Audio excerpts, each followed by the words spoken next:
ಇದು ಏನು ಬ್ರಿಟಿಷರು ಕಟ್ಟಿ ಹೋಗಿದ್ರು ಆದಮೇಲೆ ಹಾಗೆ ಇದು ಕಟ್ಟಡ. ಇದೊಂದು ವರ್ಷದ ಹಿಂದೆ ನಮ್ಮ ಶ್ರೀಮಾನ್ ರಮೇಶ್ ಜಿಗಜಿಣಗಿ ಅವರು, ನಮ್ಮ ವಿಜಯಪುರ ಲೋಕಸಭಾ ಸದಸ್ಯರು, ಅವು ತಮ್ಮ ಒಂದು ಅಮೂಲ್ಯವಾದಂಥ ಹುಟ್ಟೂರು ಅನ್ನೋಕ್ಕಿಂತ ನಾವು ಕಲಿತ ಶಾಲೆ, ತಾವು ವಿದ್ಯಾರ್ಜನೆ ಮಾಡಿದ ಮಹಾಶಾಲೆಗೆ ಇದೊಂದು ದೊಡ್ಡ ಕಟ್ಟಡವನ್ನು ಮಾಡಿ ಸುಮಾರು ಇಷ್ಟು ಚಂದ ಒಂದು ಅಂದವನ್ನು ಕೊಟ್ಟಿದ್ದಾರೆ. ಬಹುಶಃ ಬ್ರಿಟಿಷರು ಕೂಡ ಅವ್ರ ಹಂಚಿನೋಳು ಮಾಡಿದರು. ಅದು ಹಂಚು ನಮಗೆ ಬ್ಯಾಸಿಗೆ ಮಾದ ಭಾಳ ತ್ರಾಸ ಆಗ್ತೈತಿ, ಯಾಕೆ ನಾವು ಕಲ್ತಾರೆ ಇದ್ದೇವೆ ಇಲ್ಲ. ಅಂಥದ್ದು ಇವತ್ತಿನ ದಿನ ಒಂದು ಉನ್ನತವಾದಂಥ ಖರ್ಚು ಮಾಡಿ ಇಡೀ ಸಮಾಜಕ್ಕೆ ನೋಡುವಂಥ ಶಾಲೆ, ನಮ್ಮ ತಾಲೂಕದೊಳಗೆ ನೋಡುವಂಥ ಶಾಲೆ ಆಗಿದೆ.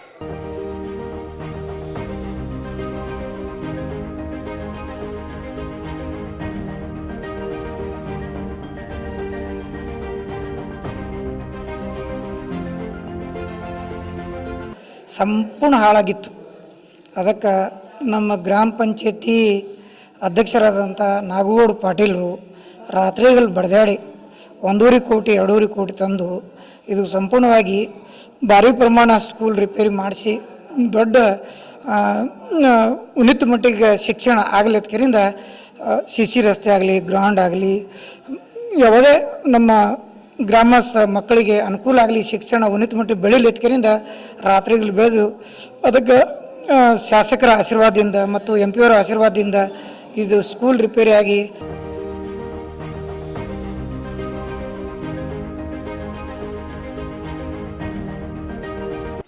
ಸುಮಾರಾಗಿ 10 ಹಳ್ಳಿ ಒಳಗೂ ಇಂಥ ಮಾದರಿ ಕಟ್ಟಡ ಎಲ್ಲಿ ಇಲ್ಲೇ ಇಲ್ಲ.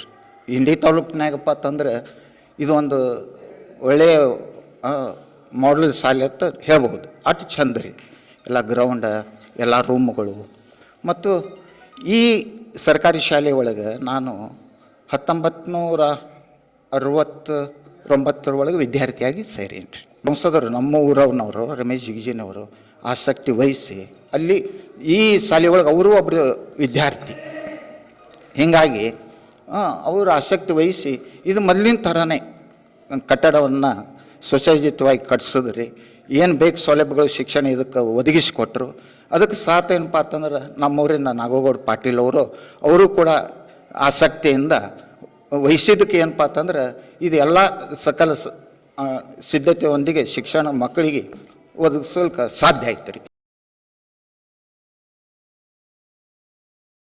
ಅತ್ತರ್ಗ ಗ್ರಾಮದಲ್ಲಿ ಏನು ಈ ಒಂದು ಸರ್ಕಾರಿ ಕನ್ನಡ ಗಂಡು ಮಕ್ಕಳ ಪ್ರಾಥಮಿಕ ಶಾಲೆ ಏನು ಇವತ್ತಿದೆವು, ಒಂದು ಸುಮಾರು 70-75 ವರ್ಷಗಳ ಹಿಂದಿನ ಹಳೆಯ ಕಟ್ಟಡ ಇದು. ಒಂದು ಅವತ್ತಿನ ದಿನ ಬ್ರಿಟಿಷರ ಕಾಲದ ಕಟ್ಟಡ ಹೇಗಾಗಿತ್ತಂದರೆ ಈ ಜಿಲ್ಲೆಗೆ ಒಂದು ಮಾದರಿ ಸುಸಜ್ಜಿತ ಕಟ್ಟಡ ಇತ್ತು. ಆದರೆ ಈ ಇತ್ತೀಚಿನ ಒಂದು 10-15 ವರ್ಷಗಳ ದಿನದಲ್ಲಿ ಈ ಕಟ್ಟಡ ಸಂಪೂರ್ಣ ಶಿಥಿಲಾವಸ್ಥೆ ಹಂತದಲ್ಲಿ ಬಂದಿತ್ತು.